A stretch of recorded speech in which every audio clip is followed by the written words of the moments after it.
Hi hello guys, very good morning. ಎಲ್ಲರೂ ಹೇಗಿದ್ದೀರಾ? I hope ಎಲ್ಲರೂ ಚೆನ್ನಾಗಿದ್ದೀರಾ ಅಂತ ಅನ್ಕೊಂಡಿದ್ದೀನಿ. ಸೊ ಎಲ್ರಿಗೂ ಕೂಡ ಒಳ್ಳೇದಾಗಲಿ ಅಂತ ಕೇಳ್ಕೊಂತ ಇವತ್ತಿನ ಬ್ಲಾಗ್ ಸ್ಟಾರ್ಟ್ ಮಾಡ್ತಾ ಇದ್ದೀನಿ. Welcome back to Lakshmi Lokesh YouTube channel. Guys, ಇನ್ನು ಯಾರ್ಯಾರು ನನ್ನ ಚಾನಲ್ಗೆ ಸಬ್ಸ್ಕ್ರೈಬ್ ಮಾಡಿಲ್ಲ, ಸಬ್ಸ್ಕ್ರೈಬ್ ಮಾಡ್ಕೊಂಡು ಸಪೋರ್ಟ್ ಮಾಡಿ. ಹಾಗೆ ಇದುವರೆಗೂ ಸಬ್ಸ್ಕ್ರೈಬ್ ಮಾಡ್ಕೊಂಡು ಸಪೋರ್ಟ್ ಮಾಡಿರೋ ಪ್ರತಿಯೊಬ್ಬರಿಗೂ ಕೂಡ ಥ್ಯಾಂಕ್ಸ್ ಹೇಳ್ತಾ ಇವತ್ತಿನ ಬ್ಲಾಗ್ ಸ್ಟಾರ್ಟ್ ಮಾಡ್ತಾ ಇದ್ದೀನಿ. ಸೊ ಏನಪ್ಪ ಇವತ್ತಿನ ಬ್ಲಾಗ್ ಅಂದರೆ ಗೈಸ್, ಹೆಣ್ಮಕ್ಳಾಗ್ಲಿ ಗಂಡು ಮಕ್ಳಾಗ್ಲಿ ತುಂಬ ಜೋರಾಗಿ ನಾವು ಏನಾದರೂ ಮಾತಾಡಿದ್ರೆ ಸೊ ಅವರು ಕೆಟ್ಟವರಾಗ್ಬಿಡ್ತೀವಿ. ಯಾಕೆ ಅಂತ ಹೇಳಿದ್ರೆ ಅದೇನೋ ಒಂದು ಗಾದೆನೇ ಇದೆ. ಅದೇನಪ್ಪ ಅಂತ ಹೇಳಿದ್ರೆ, ಮಳ್ಳಿ ಮಳ್ಳಿ ಮಂಚಕ್ಕೆ ಎಷ್ಟು ಕಾಲು ಅಂದರೆ ಗೊತ್ತೇ ಇಲ್ಲ ಅನ್ನೋರ ಥರ ಮೂರು ಮತ್ತೊಂದು ಅಂತ ಹೇಳ್ತಾರಂತೆ. ಆ ಥರ. ಸೊ ಯಾಕೆ ಇದನ್ನು ಹೇಳ್ತಾ ಇದ್ದೀನಿ ಅಂತ ಹೇಳಿದ್ರೆ, ತುಂಬ ಜನ ಮನೆಯಲ್ಲಾಗಿರ್ಬೋದು ಅಥವಾ ಅತ್ತೆ ಮಾವ ಇರೋರಾಗಿರ್ಬೋದು ಅಥವಾ ನಾದ್ನೀರು ಯಾರೇ ಆಗಲಿ, ಸೊ ಹೆಣ್ಮಕ್ಳು ಏನಾದರೂ ಒಂದು ಜೋರು ಮಾಡ್ತೀವಿ ಅಂತ ಹೇಳಿದ್ರೆ ಅವ್ರನ್ನ ನಂಬೋದೇ ಇಲ್ಲ. ಯಾಕೆಂತ ಹೇಳಿದ್ರೆ ಅವಳಿಗೆ ಬಾಯಿ ಇದೆ, ಅವಳಿಗೆ ಗಯ್ಯಾಳಿ, ಹಂಗೆ ಹಿಂಗೆ ಅಂತ ಹೇಳ್ತಾರೆ. ಅದೇ ಸೈಲೆಂಟ್ ಆಗಿದ್ದು ಮನೆ ಹಾಳು ಮಾಡಿದ್ರು ಪರವಾಗಿಲ್ಲ ಅಂಥವ್ರನ್ನ ನಂಬ್ತಾರೆ. ಯಾಕೆ ಇವತ್ತು ಇದನ್ನು ಹೇಳ್ತಾ ಇದ್ದೀನಿ ಅಂದರೆ, ಎಲ್ಲನೂ ಅಷ್ಟೇ ನಮ್ಮನೇಲೂ ನಾನು ಆಗಿರ್ಬೋದು, ನಾನೊಂಥರ ಸ್ಟ್ರೈಟ್ ಫಾರ್ವರ್ಡ್. ಏನಾದರೂ ತಪ್ಪು ಅನ್ಸಿದ್ರೆ ಅದು ತಪ್ಪಂತ ಹೇಳ್ತೀನಿ. ಅದು ನಮ್ಮ ಮನೆಯವ್ರದ್ದೇ ಆಗಿರ್ಬೋದು, ಲೋಕಿದೇ ಆಗಿರ್ಬೋದು, ಯಾರದೇ ಆಗಿರ್ಬೋದು, ಅದು ಕೆಲವೊಂದಷ್ಟು ಜನಕ್ಕೆ ಉರಿ ಆಗ್ಬಿಡುತ್ತೆ. ಯಾಕೆ ಅಂತ ಹೇಳಿದ್ರೆ, ನಾನು ಈಗಲೂ ಅದೇ ವಿಚಾರವಾಗಿ ನಮ್ಮ ರಿಲೇಷನಲ್ಸಲ್ಲೇ ನಾನೊಂದು 2-3 ಜನದ ಜೊತೆ ಮಾತು ಬಿಟ್ಟಿದ್ದೀನಿ.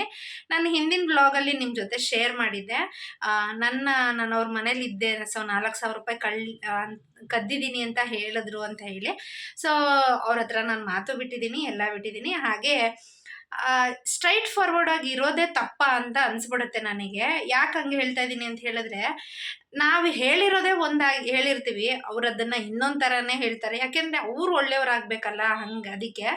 ಸೊ ನನ್ನ ಪ್ರಕಾರ ಯಾಕೆ ಅದನ್ನು ಹೇಳ್ತೀನಿ ಅಂತ ಹೇಳಿದ್ರೆ, ನೀವು ಒಳ್ಳೆಯವರಾಗಿ ಬಟ್ ಬೇರೆಯವ್ರನ್ನ ತುಣಿದ್ಬಿಟ್ಟು ಒಳ್ಳೆಯವರಾಗ್ತೀನಿ ಅನ್ನೋದು ಸರಿಯಲ್ಲ ನನ್ನ ಪ್ರಕಾರ.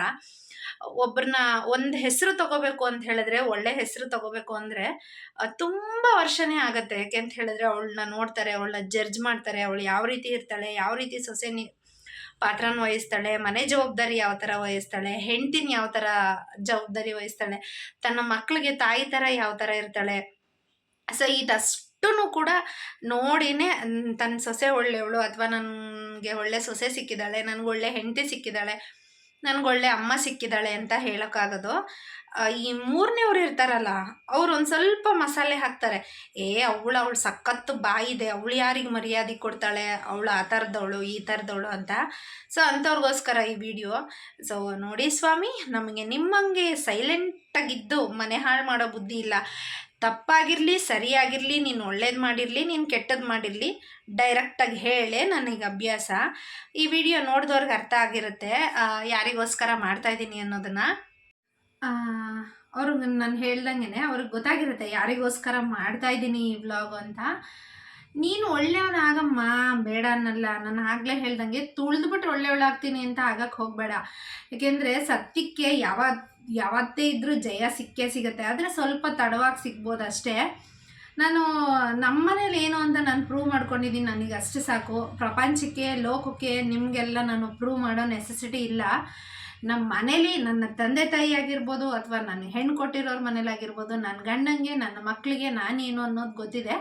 ಸೊ ಅಷ್ಟು ಸಾಕು ಗೈಸ್. ನಾನು ಏನೋ ಒಂದು ವಿಚಾರವಾಗಿ ಏನೇ ಒಂದು ಫ್ಯಾಮಿಲಿಲಾಗಿರ್ಬೋದು ಅಥವಾ ಚಿಕ್ಕವ್ರದ್ದಾಗಿರ್ಬೋದು, ದೊಡ್ಡವರಿಗಾಗಿರ್ಬೋದು, ಅವ್ರು ನನ್ನ ಮುಂದೆ ಏನಾದರೂ ನಡೀತಿದೆ ಅಂತ ಹೇಳಿದ್ರೆ ನನಗೆ ಹಿಂದೆ ಹೋಗ್ಬಿಟ್ಟು ಅಯ್ಯೋ ನೀನು ತಪ್ಪು ಅಂತ ಹೇಳಿ ಮುಂದೆ ಹೋಗಿ ನಿಂದಲ್ಲ ಅವ್ರದ್ದು ತಪ್ಪು ಅಂತ ಹೇಳೋ ಕ್ಯಾರೆಕ್ಟರೇ ನಂದಲ್ಲ.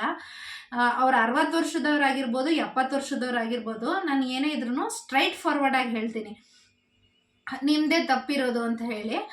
ನಾನು ಆ ಥರ ಹೇಳಿದಾಗ ಕೆಲವೊಬ್ರಿಗೆ ಕೋಪ ಬರುತ್ತೆ, ಬಟ್ ಅದು ಯಾಕೆ ಬರುತ್ತೆ ಅಂತ ಗೊತ್ತಿಲ್ಲ. ಯಾರನ್ನಾದರೂ ದೊಡ್ಡವ್ರನ್ನ ಏನಾದರೂ ತಪ್ಪಿ ನಮ್ಮನೆ ಏನಾದರೂ ಜಗಳ ಆಗಿದೆ, ಪಂಚಾಯಿತಿ ಮಾಡಬನ್ನಿ ಅಂತ ಕರೆದ್ರೆ, ಸಾಧ್ಯ ಆದರೆ ಪಂಚಾಯಿತಿ ಮಾಡೋರ ಹತ್ರ ಕೇಳ್ಕೊಳ್ತೀನಿ ನಾನು. ಸ್ಟ್ರೈಟ್ ಫಾರ್ವರ್ಡಾಗಿ ಹೇಳಿ, ನಂದೇ ತಪ್ಪಿರ್ಬೋದು ಅಥವಾ ಅವ್ರದ್ದೇ ತಪ್ಪಿರ್ಬೋದು, ಹಿಂದೆ ನಿಂದೇನು ತಪ್ಪಿಲ್ಲ ಅಂತ ಹೇಳಿ ಪಾಪ ಅವ್ರಿಗೆ ಆಮೇಲೆ ಹೇಳೋದನ್ನು ನನ್ನ ಪ್ರಕಾರ ನನಗದು ಪಂಚಾಯಿತಿ ಅಂತ ಅನಿಸಲ್ಲ. ಒಂದು ದೊಡ್ಡವರು ಅವ್ರನ್ನ ಗೌರವ ಕೊಟ್ಟು ಕರೆದಿರ್ತೀವಿ ಅಂತ ಹೇಳಿದ್ರೆ ಅವ್ರು ಅದಕ್ಕೆ ಬದ್ಧವಾಗಿರಬೇಕು ಅನ್ನೋದು ನನ್ನ ಅಭಿಪ್ರಾಯ. ಯಾಕೆ ಇವತ್ತು ಈ ವ್ಲಾಗಲ್ಲಿ ಇಷ್ಟೊಂದು ಹೇಳ್ತಾ ಇದ್ದೀನಿ ಅಂತ ಹೇಳಿದ್ರೆ, ನಿನ್ನೆ ನಮಗೆ ಒಂದು ಸ್ವಲ್ಪ ಮಿಸ್ಅಂಡರ್ಸ್ಟ್ಯಾಂಡಿಂಗ್ ಆಗಿತ್ತು. ಬಟ್ ನಮ್ಮ ಮನೇಲಲ್ಲ, ಹೊರಗಡೆ ರಿಲೇಷನ್ಸಲ್ಲಿ. ಸೊ ಅಲ್ಲಿ ಹೋದಾಗ ಅವ್ರ ಮನೆ ಅವ್ರ ಸೊಸೆದು ಮತ್ತು ಅತ್ತೆಯವ್ರದ್ದು ಜಗಳ ಆಗಿತ್ತು. ಆ ಜಗಳದಲ್ಲಿ ನಾನು ಹೋಗಿ ನನಗೆ ತಪ್ಪನ್ಸಿದ್ದು ಏನು ವಿಚಾರ ಅಂತ ಹೇಳಿದ್ರೆ, ಅತ್ತೆನೇ ಸೊಸೆಗೆ ಅಡುಗೆ ಮಾಡಬೇಡ ಅಂತ ಹೇಳಿರ್ತಾರೆ. ಬಟ್ ಸೊಸೆ ಮಾಡಿರಲ್ಲ ಅಡುಗೆನ.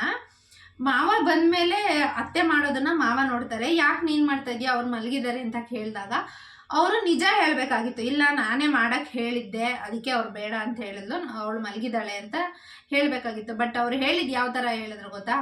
ಏನು ಮಾಡೋದಪ್ಪ, ನೀನು ಅಂಥ ಸೊಸೆನ ತೊಗೊಂಡು ಬಂದಿದ್ಯಾ, ಸೊ ರಿಲೇಷನಲ್ಲಿ ಮದುವೆ ಆಗಿದ್ದಾರೆ, ಅವ್ರನ್ನ ದೂರ ಮಾಡೋದಕ್ಕೋಸ್ಕರ ಅಷ್ಟೇ. ನೀನು ಅಂಥವ್ರನ್ನ ಮದುವೆ ಆಗಿದ್ಯಾ, ಅದಕ್ಕೆ ಮಾಡಿಸಿದ್ಯಾ ನನ್ನ ಮಗನಿಗೆ, ಇನ್ನೇನು ಮಾಡೋದು, ನನ್ನ ಹಣೆ ಪಾಡು, ನನ್ನ ಕರ್ಮ ಅಂತ. ಅವರೂ ಅಷ್ಟೇ ಏಕ್ದಮ್ ಏನು ತಿಳ್ಕೊಂಡಿರ ಸೊಸೆಗೆ ಹೋಗಿ ಬೈದಿರೋದು ಎಷ್ಟು ತಪ್ಪು. ಸೊ ಇದ್ರಲ್ಲಿ ನಿಮ್ಮ ಪ್ರಕಾರ ಹೇಳಿ ಯಾರ್ದು ತಪ್ಪಿದೆ ಅಂತ. ಸೊ ನನಗನ್ಸಿದ್ದು ಅವ್ರ ಅತ್ತೆ ತಪ್ಪು ಅಂತ ನಾನು ಡೈರೆಕ್ಟಾಗಿ ಹೇಳಿದೆ. ನಿಮ್ಮದೇ ತಪ್ಪಿರೋದು ಇದರಲ್ಲಿ. ಹುಡುಗಿಗೆ ಹೇಳ್ಬೋದಿತ್ತಲ್ವ, ನೀನೇ ಮಾಡು ಅಂತ. ಬೇಡ ಅಂತ ಹೇಳಿದ್ದು ನೀವೇ, ಮತ್ತೆ ಅಲ್ಲಿ ಚಾಡಿ ಇಟ್ಟಿರೋದು ನೀವೇ. ಹೊಸದಾಗಿ ಮದುವೆ ಆಗಿರೋರಿಗೆ ಏನು ಗೊತ್ತಿರುತ್ತೆ.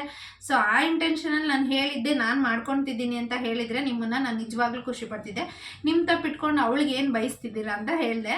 ಇದು ನನ್ನ ವಾದದಲ್ಲಿ ನನಗೆ ಕರೆಕ್ಟ್ ಅನಿಸಿರೋ ವಾದ. ಆದರೆ ನಿಮಗೆ ಇದು ಕರೆಕ್ಟಾ ತಪ್ಪಾ ಅನ್ನೋದನ್ನು ನೀವು ಶೇರ್ ಮಾಡ್ಕೊಳ್ಳಿ.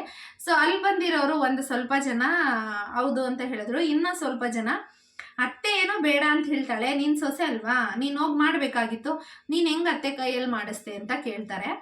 ನಾನು ಹೇಳೋದು, ಹೊಸ್ದಾಗಿ ಒಂದು ಹೆಣ್ಣು ಮನೆಗೆ ಬಂದಿದ್ದಾಳೆ ಅಂತ ಹೇಳಿದ್ರೆ ಅವ್ರನ್ನ ಏನು ಅಂತ ಅರ್ಥ ಮಾಡ್ಕೊಳಕ್ಕೆ ಸುಮಾರು ನಮಗೆ ಒಂದು ಕನಿಷ್ಠ ಅಂದ್ರೂ 1 ತಿಂಗಳಾದರೂ ಬೇಕು. ಅವ್ರು ಯಾವ ಥರ ತಿಂತಾರೆ, ಅವ್ರು ಬೆಳಗ್ಗೆ ಮುದ್ದೆ ತಿಂತಾರ ಅಥವಾ ತಿಂಡಿ ತಿಂತಾರ, ಏನು ಮಾಡ್ತಾರೆ, ಹೊಲದಲ್ಲಿ ಕೆಲಸ ಮಾಡೋರಾದರೆ ಅವ್ರಿಗೇನು ಕೊಡಬೇಕು, ಇದೆಲ್ಲ ತಿಳ್ಕೊಬೇಕು ಅಂದರೆ ಅವಳಿಗೂ ಟೈಮ್ ಬೇಕು. ಅಥವಾ ನೀವು ತಿಳಿಸಿರ್ಬೇಕು. ನೀವೇನೋ ತಿಳಿಸಿಲ್ಲ ಅಂದರೆ ಹೊಸದಾಗಿ ಬಂದಿರೋಳಿಗೆ ಏನು ಮಾಡೋದು, ಅವ್ರು ಹೆಂಗೆ ಹೇಳ್ತಾರೋ ಅವ್ನು ಕೇಳೋಣ ಅನ್ನೋ ಥಾಟೇ ಇರುತ್ತೆ. ಸೊ ನೀವು ಹೇಳಿದ್ದನ್ನು ಅವಳು ಕೇಳಿದಾಳೆ, ಅದರಲ್ಲಿ ಏನು ತಪ್ಪಿದೆ? ಸೊ ನನ್ನ ಪ್ರಕಾರ ಅವ್ರದ್ದೇ ತಪ್ಪು. ಈ ಥರ ವಾದ ನಡೀತು. ಸೊ ಫೈನಲಿ ಇಬ್ಬರಿಗೂ ಬೈದು ಕಳಿಸಿದ್ರು. ನನ್ನ ಪ್ರಕಾರ ಇಬ್ಬರಿಗೂ ಬೈಯೋ ಅವಶ್ಯಕತೆ ಇರಲಿಲ್ಲ. ಯಾಕೆ ಅಂತ ಹೇಳಿದ್ರೆ ತಪ್ಪಿದ್ದಿದ್ದೆ ಅತ್ತೆದು. ಸೊಸೆದು ಏನು ತಪ್ಪಿತ್ತು? ಒಂದು ವೇಳೆ ಸೊಸೆ ಏನಾದರೂ ನಾನು ಮಾಡಲ್ಲ, ನಿಮ್ಮ ಮನೇಲಿ ನೀವೇ ಮಾಡ್ಕೊಳ್ಳಿ ಅಂದಿದ್ರೆ ಅದು ತಪ್ಪು ಅವಳದೆ ಅಂತ ಹೇಳ್ಬೋದಾಯ್ತು. ಇವರೇ ಮಾಡಬೇಡ ಅಂತ ಹೇಳಿ ಇವರೇ ಬಯಸಿದ್ದು ಎಷ್ಟರ ಮಟ್ಟಕ್ಕೆ ಸರಿ? ಅಪ್ಪ, ಇಂಥ ಅತ್ತೆದೀರು ಇರೋದ್ರಿಂದನೇ ಅತ್ತೆ ಸೊಸೆ ಬಾಂಡಿಂಗ್ ಸರಿ ಹೋಗಿರಲ್ಲ. ಅತ್ತೆ ಸೊಸೆನೂ ಕೂಡ ಕೆಲವೊಬ್ರು ಒಂದಾಗಿರಲ್ಲ. ಸೊ ಚೆನ್ನಾಗಿರೋರ ಮಧ್ಯೆ ಬೆಂಕಿ ಇಡೋರು ಒಂದಷ್ಟು ಜನ ಆದರೆ ಅವ್ರ ಸಂಸಾರನ ಅವರೇ ಹಾಳು ಮಾಡ್ಕೊಳೋರು ಒಂದಷ್ಟು ಜನ. ಇವತ್ತಿದನ್ನು ಶೇರ್ ಮಾಡಬೇಕು ಅಂತ ಅನ್ನಿಸ್ತು, ಅದಕ್ಕೆ ಶೇರ್ ಮಾಡಿದೆ. ದಯವಿಟ್ಟು ಹೆಣ್ಣನ್ನು ತಂದ ಮೇಲೆ ನಮ್ಮನೆ ಹೆಣ್ಣು ಅಂತ ನೋಡ್ಕೊಳ್ಳಿ, ಅವಳು ನಮ್ಮನೆ ಅಮ್ಮ ಅಂತ ನೋಡ್ಕೋತಾಳೆ. ನೀವು ಈ ಥರ ಟ್ರೀಟ್ ಮಾಡಿದ್ರೆ ಎಷ್ಟೊಂದು ಜನದ ಮನೇಲಿ ಅದಕ್ಕೆ ಹೊರಗಡೆ ಬೇರೆ ಗಂಡ ಹೆಂಡತಿ ಬೇರೆ ಹೋಗ್ತೀವಿ ಅಂತ ಹೋಗ್ತಾ ಇರೋದು. ಅದಕ್ಕೆ ಅವಶ್ಯಕತೆ ಇರಲ್ಲ, ಬಟ್ ಅವಕಾಶ ಮಾಡಿಕೊಡೋದೇ ನೀವು ಅನ್ನೋದು ನನ್ನ ಅಭಿಪ್ರಾಯ. ಸೊ ನಾನು ಮಾತಾಡಿರೋದ್ರಲ್ಲಿ ಏನಾದರೂ ತಪ್ಪು ಅನಿಸಿದ್ರೆ ದಯವಿಟ್ಟು ಕಮೆಂಟಲ್ಲಿ ತಿಳಿಸಿ.